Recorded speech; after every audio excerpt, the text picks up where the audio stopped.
오늘 우리에게 주시는 하나님 말씀은 에베소서 6장 10절에서 17절까지 말씀입니다.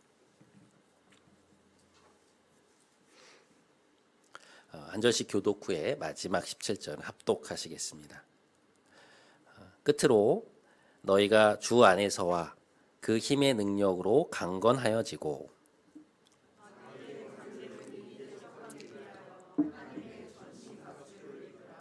우리의 씨름은 혈과 육을 상대하는 것이 아니요 통치자들과 권세들과 이 어둠의 세상 주관자들과 하늘에 있는 악의 영들을 상대함이라.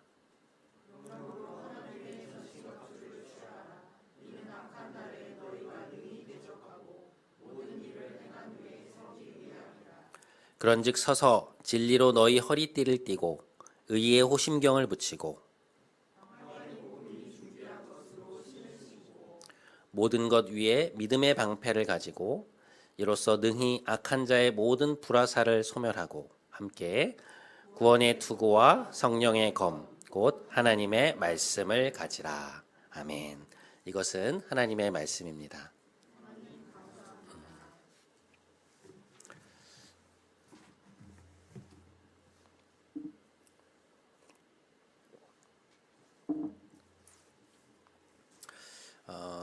여러분, 세종대왕이 한글을 만들었다는 것은 이제 우리가 익히 아는 사실이죠. 세종은 한글을 만든 이후에 이제 그것에 대한 해례본을 만들었는데요. 훈민정음의 창제 이유와 이제 원리에 대한 해설집이라고 볼 수 있습니다. 예를 들어서 이제 여러분 화면에 보시면 저기 점 모양으로 보이는 이제 아래 아자는 양의 성질을 가진 하늘, 천을 본떠서 만든 것이고요. 그다음에 모음 은은 음의 성질을 갖고 있는 땅을 본떠서 만들었고, 모음 이 같은 경우에는 이제 양과 음의 중간에 있는 사람을 본떠서 만들었다는 설명이 있습니다. 이렇게 이제 천지인을 바탕으로 저 세 가지 기본 모음을 만들고 이제 나머지 모음들이 그것에 따라서 분류가 되는데요. 이런 식의 설명들이 총 33장에 걸쳐서 이루어져 있습니다. 한글이 백성들에게 이제 반포된 것이 1446년이었는데 그해 이제 해례본도 함께 나온 것인데요. 그런데 시간이 지나면서 이 훈민정음 해례본이 없어진 것입니다. 그런 책이 존재하고 있다는 것이 문서로만 알려져 있던 그런 상황이었습니다. 그러다가 1940년 이제 일제 감정기의 말미에 한국어 말살 정책이 아주 심해지던 그때에 한글 학자였던 김태준 분이라는 분이 계셨는데요. 이분이 이제 수업을 하는데 그 학생 중에 한 명이 선생님 저희 집에 훈민정음과 비슷한 책이 있습니다라고 이제 이야기를 해서 이제 이분이 궁금증이 일어서 이제 그 집을 방문해서 그 책을 보게 된 것인데요. 이제 가서 이제 면밀하게 확인을 해보니 그것이 세종대왕이 한글을 창제하고 나서 8명의 지편전 학자들과 함께 이제 한글의 훈민정음에 대해서 해설을 해놓은 훈민정음 해례본 진본인 것을 이제 확인을 하게 된 것이죠. 놀라운 발견이었는데요.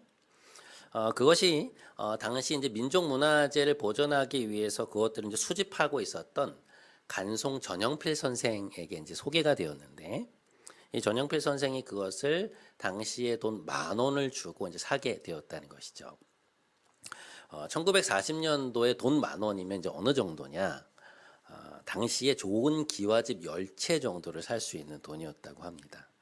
이제 오늘날 가치를 환산해 보면 대략 최소 20억에서 이제 많으면 30억 가까이 되는 돈이었다 그래요.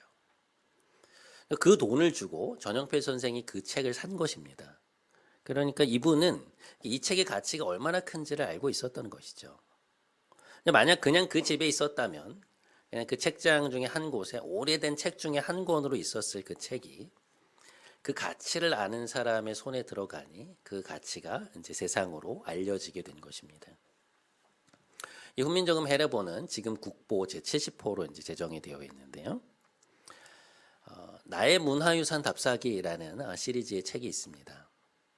여러분 한 번쯤은 제목을 들어보셨을 것 같고 한 20권 가까이 되는 이 책들 중에 한 권 정도는 좀 읽어보신 분도 또 있으리라는 생각이 드는데요. 이 시리즈의 저자인 이 유홍준 교수님이 이 저작설 속에서 계속해서 강조했던 한마디가 있었습니다. 그게 뭔가 하니 아는 만큼 보인다라는 말이었습니다. 그래서 사람들이 그것을 아만보라고 해서 이제 아는 만큼 보인다의 이 줄임말이 한때 꽤나 유행을 했었는데요. 이 책이 한참 열풍일 때는 이제 주말마다 오래된 뭐 문화 유적지나 아니면 박물관이 막 성행을 이루었던 적들이 있었습니다. 그러니까 알게 되니까 무엇인가가 보이게 되고 무엇인가를 보게 되니 그것들이 더 소중하게 느껴지게 된 것이죠. 신학대학원을 졸업하고 공부를 조금 더 하고 싶다는 마음에 미국으로 이제 학위 공부를 하러 떠나게 되었는데요. 제가 갔던 학교에 이제 좋은 교수님들이 많이 계셨습니다. 그 중에서도 신약학 쪽으로 좀 많이 알려진 분이 계셨는데 룩 티머시 존슨이라는 분이었습니다. 근데 제가 가서 배웠을 때가 이미 나이가 70대 중반이 넘으셨을 때인데 뭐 그때도 굉장히 열정적으로 책을 계속 출판하고 계시는 그런 분이었습니다.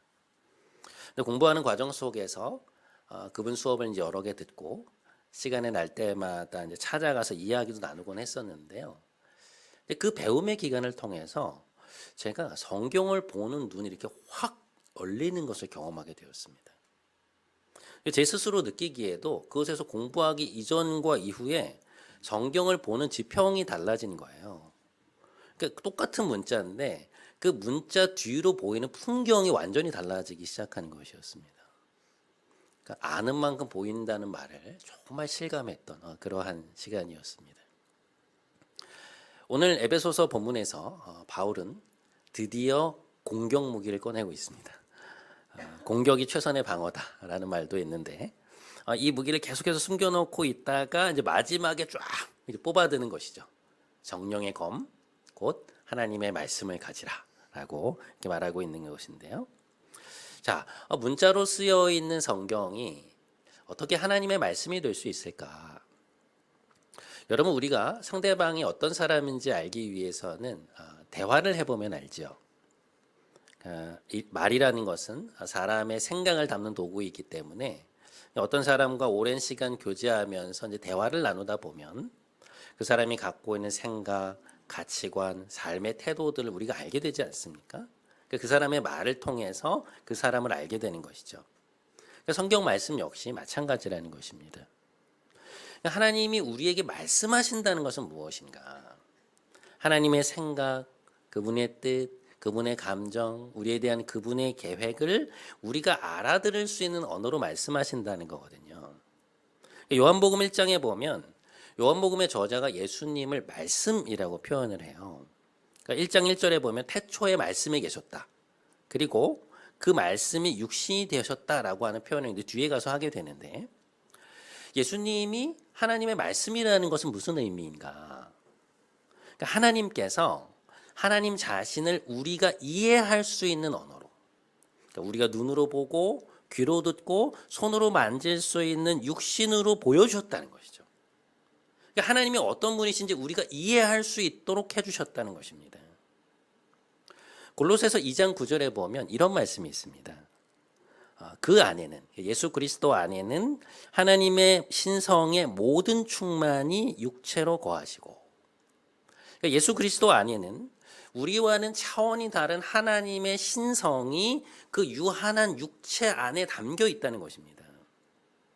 사실 이것은 우리의 이성으로는 이해할 수 없는 신비인데요. 왜냐하면 담을 수 없는 것을 담은 것이기 때문입니다. 그런데 놀라운 것은 예수님은 참 인간으로서 거룩하신 하나님의 신성과 영광을 드러내 보이셨다는 것이죠. 그러니까 인간의 몸이 그분의 영광이 드러나는 것을 제한하거나 막을 수 없었다는 것입니다. 그래서 사도 요한은 그것을 이렇게 표현하죠. 말씀이 육신이 되어 우리 가운데 거하심에 우리가 그의 영광을 보니 아버지의 독생자의 영광이요 은혜와 진리가 충만하더라. 그러니까 사도 요한은 이 땅에 오신 예수님을 눈으로 보고 귀로 듣고 직접 경험하면서 성자 하나님이신 주님이 갖고 계신 그 영광을 충만히 보았던 것입니다. 그분의 육신이 그것을 가릴 수 없었다는 거예요. 자, 이것과 마찬가지로 하나님의 말씀 역시 인간의 언어라는 옷을 입고 있지만 그러나 그 안에 숨겨져 있는 영광은 숨겨질 수 없다는 것이죠. 하나님의 말씀은 인간의 언어의 한계를 뛰어넘어서 그 말씀으로서의 능력과 권위를 행사하신다는 것입니다. 그래서 히브리서 4장 12절은 이렇게 말씀합니다. 하나님의 말씀은 살아있고 활력이 있어 좌우에 날이 선 어떤 검보다도 예리하여 혼과 영과 관절과 골수를 찔러 쪼개기까지 하며 또 마음의 생각과 뜻을 판단하나니.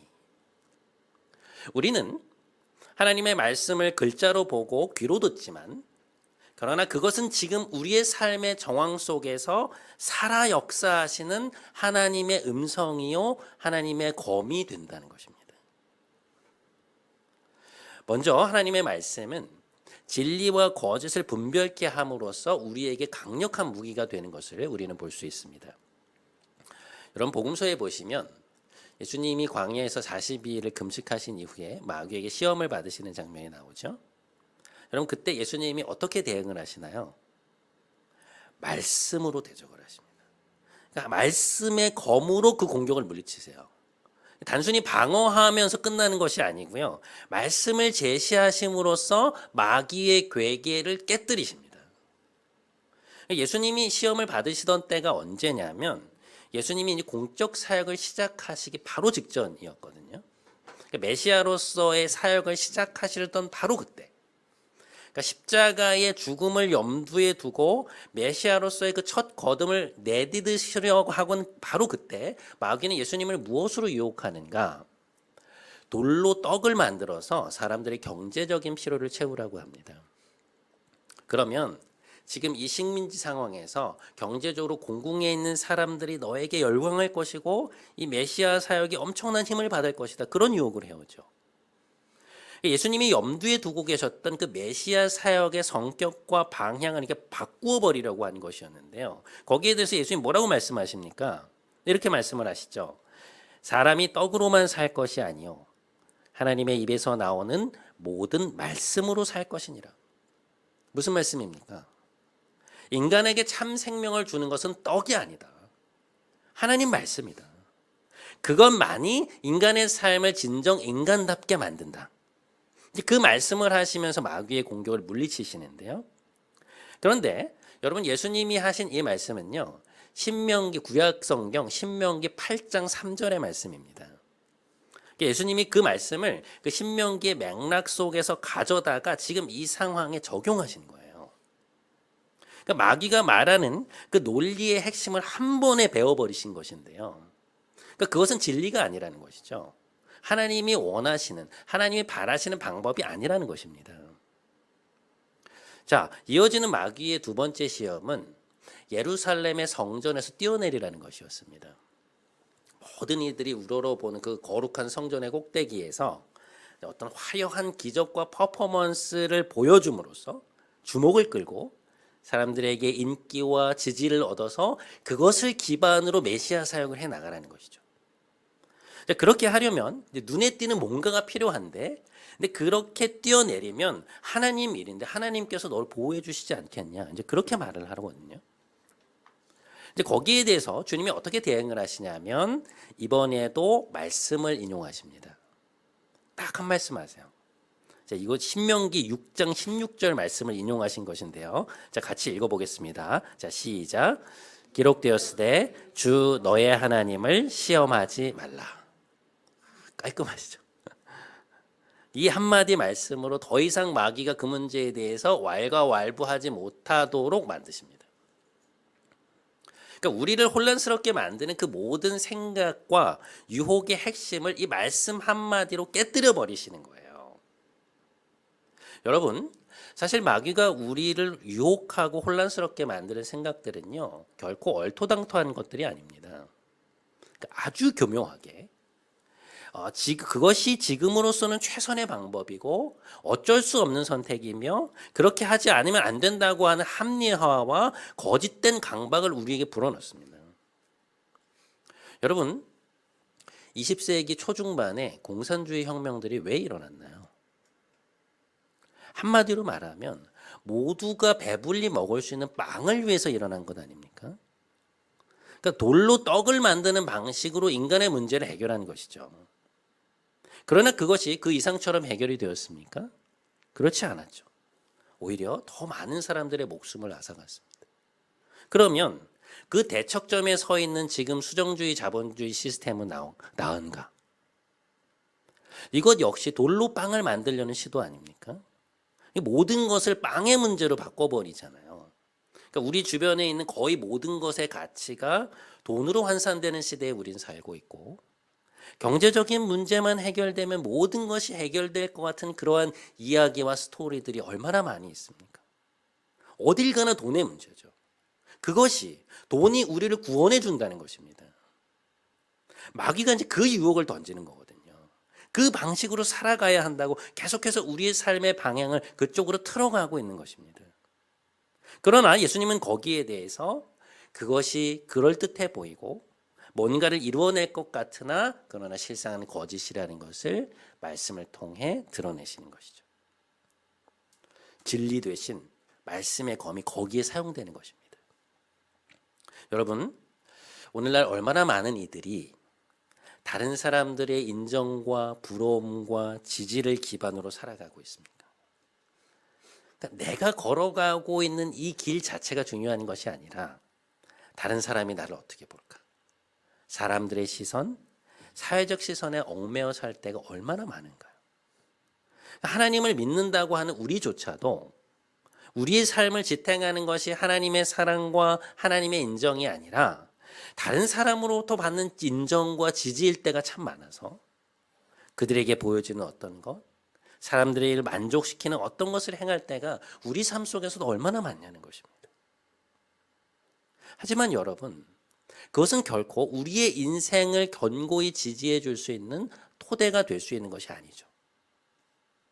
이처럼 마귀가 우리에게 걸어오는 싸움이라는 것은 한 측면에서는 우리의 감정을 흔들어서 이 영적인 침체로 빠져들게 하는 면도 있지만 동시에 거짓된 생각으로 우리를 유혹해서 우리 삶의 근본적인 방향을 하나님의 길로부터 자꾸만 이탈하게 만들려는 그런 시도가 있다는 것입니다. 눈에 보이진 않지만 그 싸움이 굉장히 치열하다는 거예요. 자, 그런데 주님이 그러한 악한 자의 시험과 공격을 대적하시는 방법이 무엇입니까? 말씀의 검을 사용하셨다는 것이죠. 그 유혹에 담겨있는 본질이 무엇인지를 정확히 분별하시고 진리의 말씀으로 그것을 깨뜨려 버리시는 것입니다. 예수님이 이 영적 싸움에서 말씀을 활용하시는 것을 보면요, 거기에 필요한 말씀을 아주 적절하게 사용하시는 걸 볼 수 있어요. 그래서 성령께서 말씀을 활용케 하시는 것입니다. 자, 이것은 동시에 또 뭘 보여주고 있는 것이냐면 주님께서 평소에 말씀을 많이 묵상하고 계셨고 또 암송하고 계셨다는 것을 우리에게 보여주고 있어요. 말씀이 들어있는 문맥과 그 말씀이 의미하는 바를 정확히 꿰뚫고 계시는 것입니다. 여러분, 우리는 예수님이 하나님이시니까 태어나실 때부터 구약 성경을 머릿속에 다 넣으신 채로 태어나셨다 이제 이렇게 생각할 때가 많이 있는데요. 여러분, 그것은 오해입니다. 주님은 이 땅에 계시는 동안 철저히 육체적 한계를 갖고 계시고 우리와 동일한 육체로 사셨기 때문에 성부 하나님과 교제하시는 것이나 아니면 지식을 얻는 방식이 오늘날 우리와 별반 다르지 않으셨다는 것을 기억해야 돼요. 여러분, 예수님이 왜 새벽마다 그렇게 새벽마다 늘 가시는 장소에 가셔서 몇 시간을 기도하고 오셨을까요? 중요한 일이 있을 때마다 밤새워 기도하시고 왜 습관을 따라서 매번 시간을 따로 떼어서 조용한 곳에 가서 기도하고 오신 것입니까? 그 인간의 육체를 갖고 계셨기 때문이거든요. 인간의 몸을 가지셨기 때문에 그 방식으로 성부 하나님과 교제하시고 대화하신 거예요. 그게 아니면 그렇게 기도하러 가실 이유가 없는 것이죠. 그냥 막 직통으로 얘기하시면 되는 거 아니에요? 근데 그게 아니었다는 것이죠. 물론 주님께서 우리와 완전히 똑같은 한계를 지니신 것은 아니었겠으나 주님이 이 땅에 계시는 동안 보여주신 행동들은 육체를 가진 인간으로서 우리가 어떻게 신앙생활을 해나가야 되는지를 우리에게 보여주신 것입니다. 악한 자와의 씨름에서도 어떻게 말씀을 활용하시는지, 그리고 그 말씀이 어떻게 우리에게 무기가 되는지를 보여주신 거예요. 기독교의 고전 중에 고전으로 불리는 철로역정을 쓴 존 버녀는 평소에 늘 말씀을 묵상하는 습관이 있었는데요.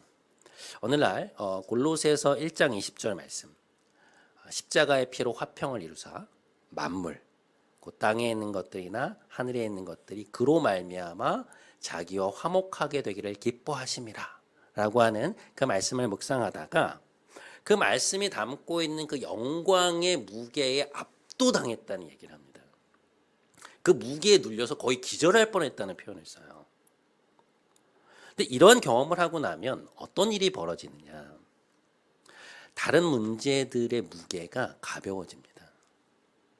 그러니까 그동안 나를 눌러오던 그 문제의 무게가 하나님 말씀의 그 압도적인 영광의 무게를 느끼면서 상대적으로 가벼워지는 거예요.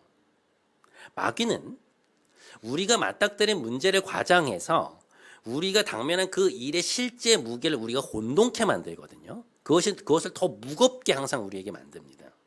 그런데 말씀이 갖고 있는 진리의 문제가 우리에게 제대로 인식이 될 때 어떤 일이 일어나느냐? 거짓으로 우리를 누르고 있었던 그 문제들의 실제 무게가 제대로 가늠이 되기 시작한다는 것이죠.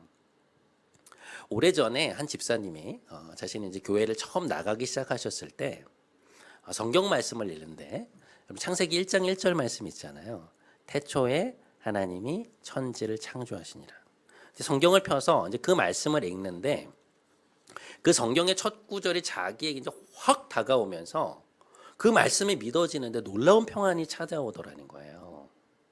그러니까 이 온 세상을 만드신 하나님의 존재가 믿겨지고 그 말씀이 자신을 압도하면서 그 집사님이 갖고 있었던 그 삶의 여러 문제들이 그 근심들이 가벼워지게 되었다는 그런 취지의 이야기를 들은 적이 있습니다. 여러분, 말씀이 임한다는 것은요, 하나님이 임하신다는 것입니다. 그 말씀이 악한 자를 무력화시키는 무기가 되는 것은 그 말씀이 진리이기도 하거니와 거기에 하나님이 창조주로서의 권위가 담겨 있기 때문이에요. 그러니까 하나님 말씀에는 그 자체의 권위가 담겨 있기 때문에 악한 자를 굴복시키는 강력한 무기가 될 수 있다는 것이죠. 자, 그렇다면 우리가 어떻게 구체적으로 이 말씀을 우리가 쓸 수 있는 무기로 삼을 수 있는가? 앞서 말씀드렸던 그 존 버년의 철로역정의 그 힌트가 나오고 있습니다. 철로역정은 1부와 2부로 나눠져 있는데요. 이제 1부는 주인공 크리스찬이 멸망의 성을 떠나서 천성을 향해서 가는 이야기고요. 2부는 그 크리스찬의 아내와 4명의 자녀가 동일하게 아버지가 갔던 길을 따라서 순례의 길을 가는 이야기입니다. 그런데 이 2부의 14장에 보면 이 크리스찬의 아내와 자녀들이 어떤 마을에서 진리의 용사라고 하는 사람을 만나게 돼요. 이제 이 진리의 용사는 그들과 마찬가지로 천성을 향해서 가는 순례자 중에 한 명이었는데요. 이 진리의 용사가 뭘 가지고 있었냐면 올바른 예루살렘의 검, 곧 성령의 검을 가지고 있었습니다. 그리고 그는 이미 그들을 만나기 전에 꽤나 치열한 전투를 오랫동안 치른 다음이었는데요. 근데 이 사람이 너무 멀쩡해 보여서 어떻게 그렇게 치열한 전투를 치른 다음에도 멀쩡해 보이냐, 피곤해 보이지 않습니까? 라고 묻자 그가 이렇게 대답합니다. 나는 칼이 내 손에 붙을 정도로 싸웠습니다. 칼이 마치 내 팔에서 돋아난 몸의 일부처럼 느껴지고 피가 손가락을 통해서 거기까지, 칼까지 흐르는 것 같아서 피곤함도 모르고 용기 있게 싸웠습니다. 자, 여러분 여기 보시면 마치 칼이 팔에서 돋아난 몸의 일부처럼 느껴졌다라는 말이 나오죠. 이제 이 말이 중요한데요. 이게 무슨 얘기입니까?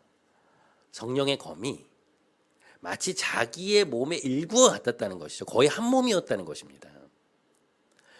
자, 이런 것이 어떻게 가능하냐? 성령의 검이 어떻게 우리 몸의 일부가 되고 우리가 어떻게 그 검을 자유자재로 활용하여서 악한 자를 대적할 수 있는가? 그것은 우리가 말씀을 암송할 때 가능합니다. 말씀을 완전히 우리의 것으로 만드는 것이죠. 제가 일전에 한번 언급을 드린 바 있는데요. 기독교 영성신학자들이 우리가 영성을 기르는 데 있어서 가장 추천할 만한 방법으로 제시하는 것이 바로 이 암송입니다. 이유가 있어요. 우리가 신앙생활을 해 나가지만 삶이 이제 잘 변화되지 않는 이유 중에 하나는 성경 말씀이 우리의 삶을 이제 깊이 터치하지 못하기 때문인데요. 물론 말씀에 영향이 없는 것은 아니지만 우리에게 그 충분한 변화를 불러일으킬 만큼 그 지속성이 크지 않기 때문에 이제 우리가 말씀을 듣고 은혜를 받고 기뻐하다가도 일상으로 돌아가면 악한 자의 유혹, 압박, 또 우리를 혼미케 만드는 것들이 자꾸만 흔들리고 넘어지게 되는데 이제 그러다 보니 우리가 넘어서야 되는 어떤 한계의 지점을 넘어서는 것이 정말 쉽지가 않다는 것이죠. 근데 그렇게 되려면 우리의 시선을 끊임없이 하나님께 두고 그분의 생각과 마음에 있는 것은 이제 우리의 것으로 삼아야 되는데 그 방법에 있어서 최고로 도움이 되는 것이 뭐냐? 말씀을 통째로 암송하는 것이라는 것입니다. 이 암송이 우리에게 주는 유익은 뭔가 하면 말씀을 통해서 우리의 시선을 계속해서 하나님께 두게 된다는 것입니다. 그분의 생각과 마음이 우리 안에 계속 머물게 함으로써 우리가 곁길로 빠지지 않게 해준다는 것이죠. 그래서 많은 영성신학자들이 제시하는 방법 중에 하나가 뭐냐면 중요한 맥락에 있는 말씀들을 이렇게 통으로 외우는 것입니다. 예를 들어서 사랑에 대해서 말하고 있는 이제 고린도전서 13장이 있잖아요.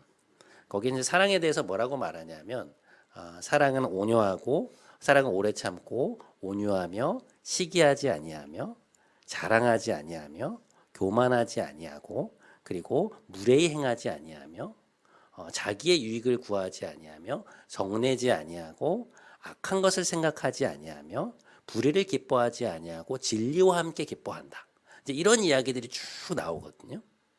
근데 그러한 중요한 말씀을 우리가 통으로 암기해서 우리의 사고 속에 완전히 편입시킬 때, 다시 말해서 그것이 우리의 살과 피가 될 때 그 말씀이 성령께서 꺼내어 쓰시는 강력한 무기가 된다는 것이죠. 삶의 변화가 일어나지 않을 수 없다는 거예요. 여러분 요즘 우리가 서신서를 매일 한 장씩 읽으면서 이제 한 구절씩을 암송을 하고 있잖아요. 근데 우리가 말씀을 암송하려고 하면 그것을 이제 머릿속에 담아두고 자꾸 이렇게 되뇌어야 되거든요. 거기에 나오는 문장들의 핵심 단어를 입으로 자꾸만 말해보고 머릿속으로 여러 번 생각해야 그것이 외워지는데 이 과정이 주는 유익은 뭔가 하면 그것을 통해서 우리가 계속해서 주님을 바라보게 된다는 것이죠. 그러니까 우리 시선이 다른 곳으로 갔다가도 다시 그 말씀을 통해서 다시금 하나님께로 돌아오게 된다는 것입니다. 여러분 우리가 현실적으로 말씀을 다 외우지 못할 수 있는데요. 중요한 것은 뭐냐? 그 말씀을 통해서 우리의 시선을 자꾸만 하나님께 돌아오도록 만드는 것입니다. 그게 영성 생활의 핵심이에요. 그러니까 우리가 신앙생활을 하면서 실족하는 이유, 악한 자의 공격에 쓰러지는 이유는 뭐냐면 하나님으로부터 시선이 떨어지기 때문이잖아요.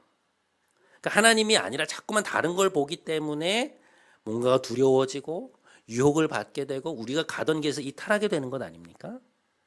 그런데 우리가 하나님을 계속 붙잡고 있으면 올바른 길로 계속해서 나아갈 수 있는 거거든요. 근데 그 역할을 해주는 게 뭐냐? 바로 하나님의 말씀이라는 것이죠. 여러분 등산을 하시다가 조금 이제 가파른 곳이나 이제 험한 곳에 가면 여러 겹으로 되어 있는 그 철로 된 줄들이 바위 옆으로 쫙 이렇게 있는 것들을 여러분 보신 적 있으시죠? 그게 무슨 역할을 하는 것입니까? 그걸 붙잡고 가라는 거잖아요. 그 줄을 붙잡고 가면 그 길이 조금은 험하지만 그 등산으로 올라갈 수 있다는 거 아니에요? 그 줄을 붙잡고 가면 우리가 목표로 하는 그 지점까지 올라갈 수 있다는 것 아닙니까? 그것에 의지해서 우리가 앞으로 나아갈 수 있다는 것이죠. 마찬가지로 말씀이 바로 이제 그러한 역할을 해준다는 것입니다. 사랑하는 여러분, 이제 내일이면 우리는 새로운 한 해를 맞이하게 됩니다. 한 해를 시작하면서 우리에게 가장 두려운 말은 무엇일까? 말씀 없이 한 해를 살아가라. 뭐 이런 말일 것 같은데요. 여러분 우리 마음에 말씀이 없는데 어떻게 성령께서 우리로 그 검을 사용하게 하실 수 있겠습니까? 칼집에 칼이 없는데 어떻게 우리가 그걸 무기로 사용할 수 있겠어요? 다가오는 한 해 여러분 심령의 무기 창고에 말씀의 검을 많이 갈아서 차곡차곡 담아 놓으시는 여러분 되시기 바랍니다. 네. 그래서 어떠한 상황에 처하든 또 어떠한 유혹과 공격이 찾아오든 우리 안에 있는 성령의 검으로 악한 자를 베어버리고 담대히 우리에게 주어진 걸음들을 걸어가시는 승리하시는 여러분 모두 되시기를 주님의 이름으로 간절히 축원드립니다. 우리 오늘 이 찬양 함께 했으면 좋겠는데요. 시선이라는 찬양입니다. 나에게로부터 눈을 들어서 주님을 보기 시작할 때 우리가 주의 일을 볼 수 있고 주님을 볼 때 우리의 시선을 주님께 드릴 때 하나님께서 일하기 시작하신다라는 그런 찬양인데 우리 함께 좀 찬양하며 나아갔으면 좋겠습니다. 우리 조명 좀 부탁드릴게요. 네.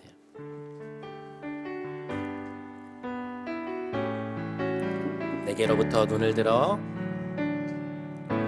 내게로부터 눈을 들어 주를 보기 시작할 때 주의 일을 보겠네. 내 작은 마음 돌이키사 하늘에 꿈꾸게 하네. 주님을 볼 때 모든 시선을 주님께 드리고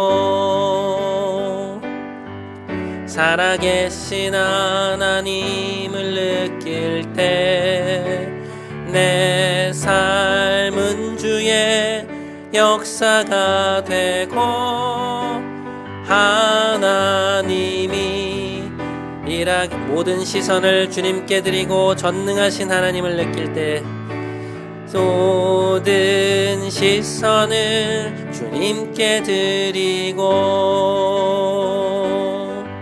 전능하신 하나님을 느낄 때 세상은 주의 나라가 되고 하나님이 일하기 시작하네. 사랑하는 여러분, 우리가 말씀을 묵상하고 암송하는 일은 우리의 시선을 하나님께 두게 만드는 일입니다. 우리가 우리 내면에 있는 말씀을 붙잡고 하나님께 우리의 시선을 고정할 때 우리는 우리 앞에 놓여진 그 어떠한 험한 길도 충분히 올라갈 수 있을 것입니다. 우리 시간에 함께 기도하기 원합니다. 하나님 말씀으로 하나님을 향한 우리의 시선을 붙들어 매게 하여 주옵소서. 우리에게 주신 말씀이 우리가 붙잡고 나아갈 튼튼한 줄이 될 수 있게 인도하여 주옵소서.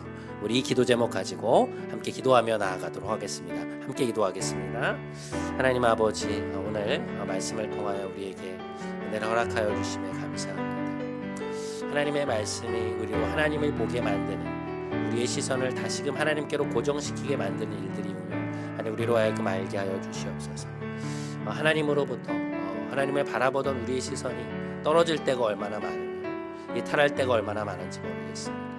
그래서 사람을 보고 문제를 보며 두려워하고 위축되고 걱정하고 염려할 때가 얼마나 많은지 모르겠습니다. 하나님 우리와 함께하여 주시고 우리의 시선이 하나님의 말씀을 통하여 오직 하나님께 붙들려 있고 고정될 수 있도록 인도하여 주시옵소서.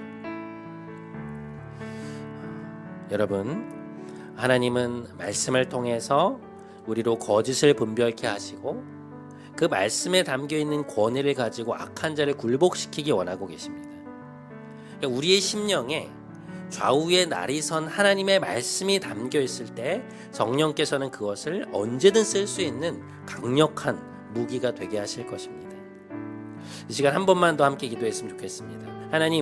하나님의 권위를 담고 있는 이 진리의 검을 우리가 우리의 심령에 쌓아놓게 하여 주옵소서.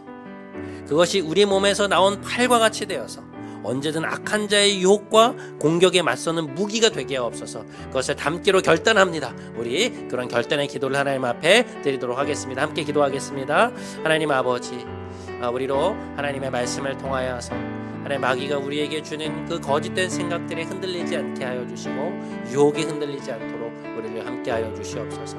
하나님 우리에게 주는 많은 생각들이 하나님께로부터 하나님의 길을 걸어가다가 자꾸만 그 길을 이탈해서 다른 길로 가게 하고 다른 방향으로 가게 만드는 하나님 유혹일 때가 많은데 하나님 말씀을 우리 안에 담아둠으로 말미암아서 성령께서 그것을 쓰시게 하는 그런 무기가 될 수 있도록 인도하여 주옵소서. 말씀을 우리가 담아두기 원합니다. 말씀을 우리 안에 갈아두기 원합니다. 쌓아두기 원합니다. 그것을 통하여서 하나님 우리가 강력한 무기, 하나님 악한 자와 대항하며 하나님의 권위가 담겨있는 이 진리의 검을 우리의 것으로 삼을 수 있도록 하나님 인도하여 주시고 붙잡아 주시옵소서.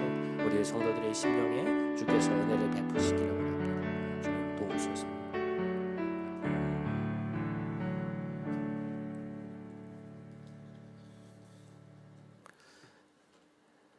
사랑이 많으신 하나님, 12월의 마지막 주 하나님 말씀에 대한 진리로 우리를 깨우치심에 감사드립니다. 진리의 검이요 하나님의 권세가 담긴 이 놀라운 영적 무기를 우리의 것 삼게 하시고 매일매일 말씀을 가까이 하고 그것을 우리의 입술에 두므로 그것이 우리의 살과 피가 되게 하옵소서. 말씀을 붙잡고 하나님께 시선을 두고 우리에게 주어질 새로운 한 해를 담대히 걸어가는 우리 모두가 되게 하여 주옵소서. 말씀으로 이 땅에 오신 우리 주 예수 그리스도의 이름으로 기도드립니다. 아멘. 다 함께 자리에서 일어나셔서 우리 마지막 파송의 찬양하심으로 오늘 예배 마치겠습니다.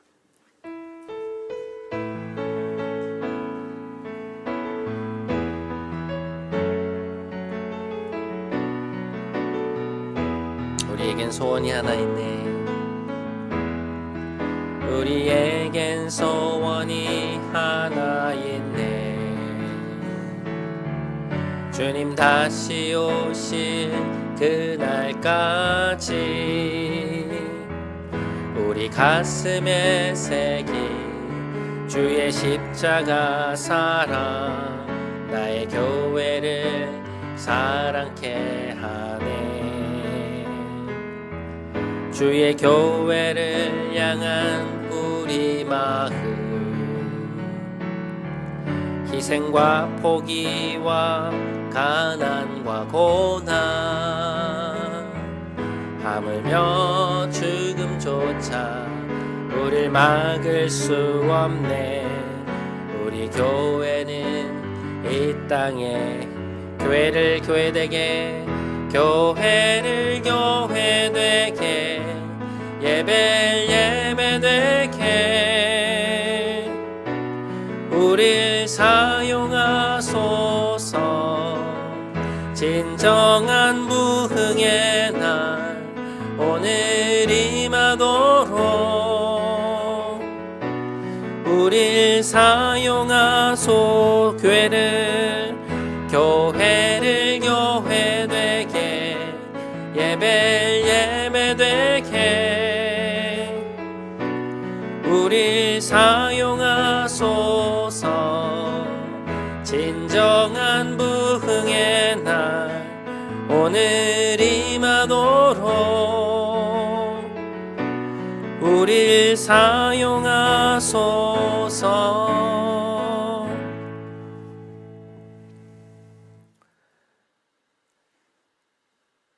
이제는 우리 구주 예수 그리스도의 크신 은혜와